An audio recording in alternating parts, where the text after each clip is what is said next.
23, verses 33 to 43. When they came to the place that is called the Skull, they crucified Jesus there with the criminals, one on his right and one on his left. Then Jesus said, "Father, forgive them, for they do not know what they're doing." And they cast lots to divide his clothing. And the people stood by watching, but the leaders scoffed at him, saying, "He saved others, let him save himself if he is the Messiah of God, his chosen one." The soldiers also mocked him, coming up and offering him sour wine and saying, "If you are the king of the Jews, save yourself." There was also an inscription over him saying, "This is the King of the Jews." One of the criminals who were hanged there kept deriding him and saying, "Are you not the Messiah? Save yourself and us." But the other rebuked him, saying, "Do you not fear God, since you are under the same sentence of condemnation? And we indeed have been condemned justly, for we are getting for what we deserve for our deeds. But this man has done nothing wrong." Then he said, "Jesus, remember me when you come into your kingdom." He replied, "Truly I tell you today, you will be with me in paradise." And this is the word of the Lord.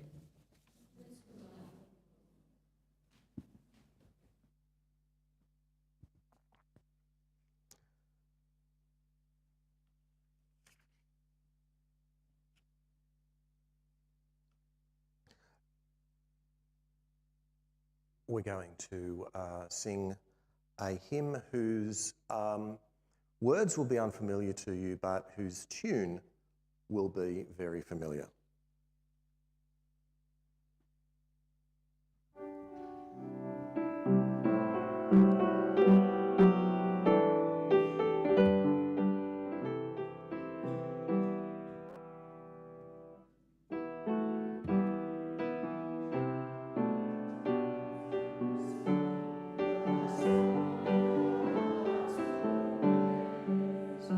Jesus.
and welcome to our online community.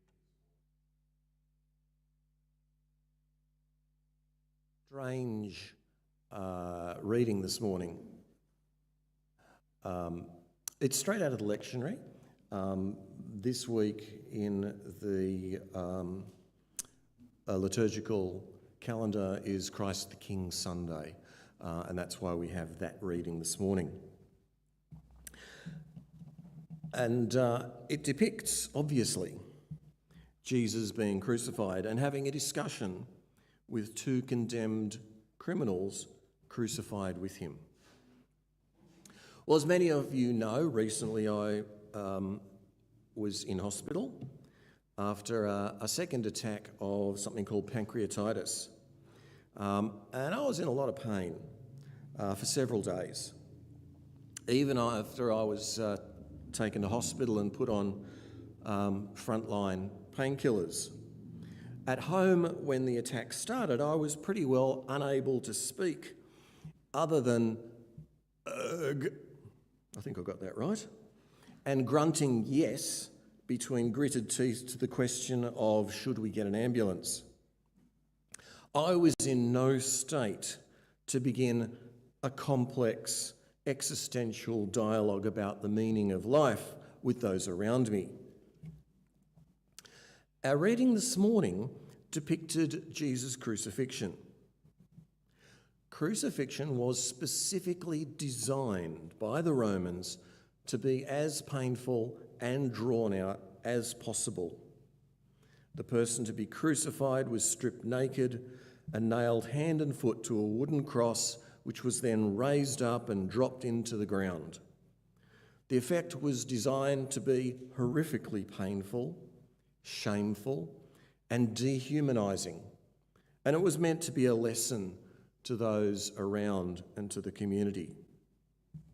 Jesus, of course, in line with everyone else who suffered this agonising death, would have been in unrelenting agony, where even breathing caused spasms of pain through his body until he finally succumbed due to a combination of pain and loss of blood. Clearly, any sane person would not read today's gospel as literal. Jesus could not have engaged in an existential discussion about the future with two criminals while he was dying. Scholars generally agree that today's reading is a later addition to Luke's Gospel.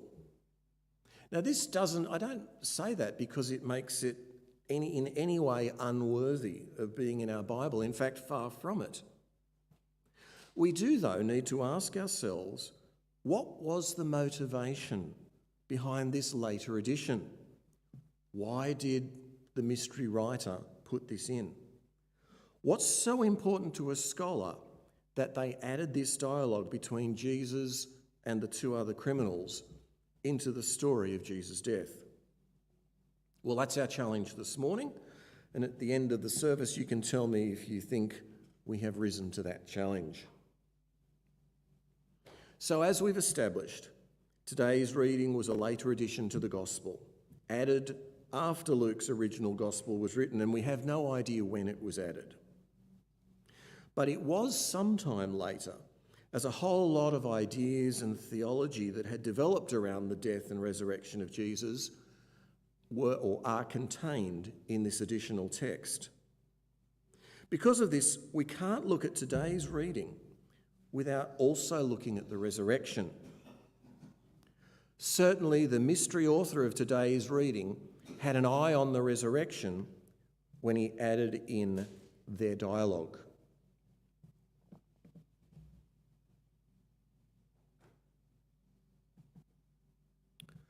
The key to understanding this text is the phrase, "Today you will be in paradise with me."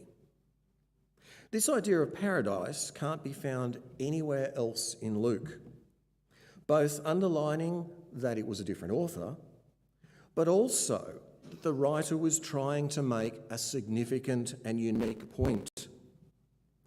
Today you will be in paradise. Not you will be in paradise with me when we're resurrected, but today. Why the emphasis on time? Why today? Well, this idea would have been really strange to the original readers back in first century Palestine, because death in the first century was understood to be a long process, not a moment in time. After the individual died, their body was taken to a grave where the soft parts decomposed, finally just leaving the bones. The rotting of the flesh was understood as being painful to the dead person, but also very important to them. The flesh, it was understood, contained all the evil deeds perpetrated by that person throughout their life. Their decomposition was understood as the washing away of all that evil. We can only guess as to the origins of this idea, but my guess is because a decomposing body stank, we may be able to guess that people surmised that the bad smell was the dead person's bad deeds. The bones, on the other hand, had no smell, hence the idea that the evil was finally removed. Decomposition took a full year, during which time the person was mourned. After a year, only the bones remained. And it was understood that the bones contained the personality of the individual. These bones were collected and placed in a very small box or casket and reburied. And this process was called ossulegium. And that's the ossulegium of Caiaphas. The day of the second burying, a year later, marked the end of mourning for the person. The collection and burying of the bones was very important, as it allowed the family to prepare the bones for reburial. Now that the evil had been decomposed and removed, the personality stored in the bones could be preserved for the time when they would be resurrected. It was therefore a terrible tragedy if the person's bones went missing, because they couldn't be prepared for resurrection. You may recall Mary's lament in the garden when she couldn't find Jesus' body. Where has he been taken? Legally, the bones of condemned criminals were supposed to be returned to their family after the year of decomposition was complete. The condemned person's body was in control of the church for that first year, but after that year, it could be returned to the family. No sins remained, and prepared for resurrection. All of this was very normal in first century Palestine, and Jesus' death began to follow that process. His corpse was taken to a grave owned by a member of the Jewish council called Joseph. Here his body would stay for 12 months until all his sins were purged and only his personality remained, at which time his bones would be handed over to his family for reburial, awaiting resurrection. But here in the story, it gets all mucked up because Jesus' body was missing, and there were rumours of a resurrection. And there was no flesh and there was no bones. This is what our mystery author alludes to. Today you will be in paradise with me. God would not allow Jesus to lie in state for 12 months to have his sins removed. Jesus' trial was a sham. He wasn't guilty of any crime, and he had no sins that required 12 months to be removed. The immediate resurrection, says our mystery writer, was God saying an emphatic not guilty to the charges against Jesus. Not guilty of heresy, not guilty of blasphemy, no requirement for his bodily sins to be removed. He was guilty. He was guilty of upsetting the religious and political order of the time. He was guilty of lifting up the poor and the marginalised, the widow, the crippled and the lame. He was guilty of a deep understanding of the law and obeying its spirit rather than its letter. He was guilty of loving beyond his family, beyond his tribe, and beyond his religion. He was guilty of accepting the foreigner and caring for the lost. These were his real crimes, and these were the real reasons that he was convicted and crucified. He was a social and political reform, his social and political reform agenda did not mix very well with power and privilege. And you and I, we are called to continue this agenda of this social reform, to care for the poor and sick, to challenge power and authority and to call them to account for their actions, to understand the deep meaning of the law of love and obey its call to uncompromising generosity, and to be bringers of hope. We echo Jesus' words, "Today you will be in paradise with me." We understand the reign of God to be around us, between us, near us, just around the corner. Our actions today and every day bring this reign of God, this egalitarian society where everyone leads dignified and meaningful lives, free from oppression and discrimination, closer.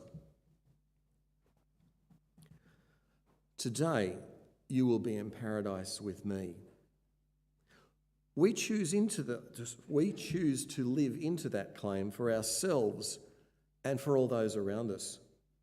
Today, you will be in paradise with me because my actions help to bring paradise closer for us both. Today, you'll be in paradise with me. Today. Yesterday's regrets must be left behind. They can't be changed. They're set in stone. Tomorrow's actions are yet to be. We only have this moment in time in which to act, to be real, to show compassion, to be people of faith. Earlier this morning, just before our live feed, we watched a very emotive video montage of Robin Williams movies, all with a common theme: carpe diem, seize the day, live in the moment, live today, be rather than do. That was Jesus' life in a nutshell.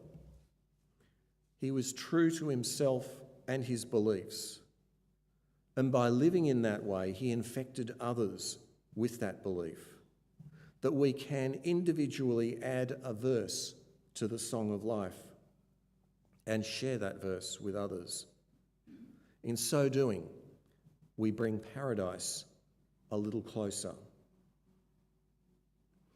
That brings us to our time of reflection and the question: what verse will you contribute to the song of life? Not a life's work, but a small verse today, now. How can you bring paradise from an idea to a present reality?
The stewards will wait upon you for your offering.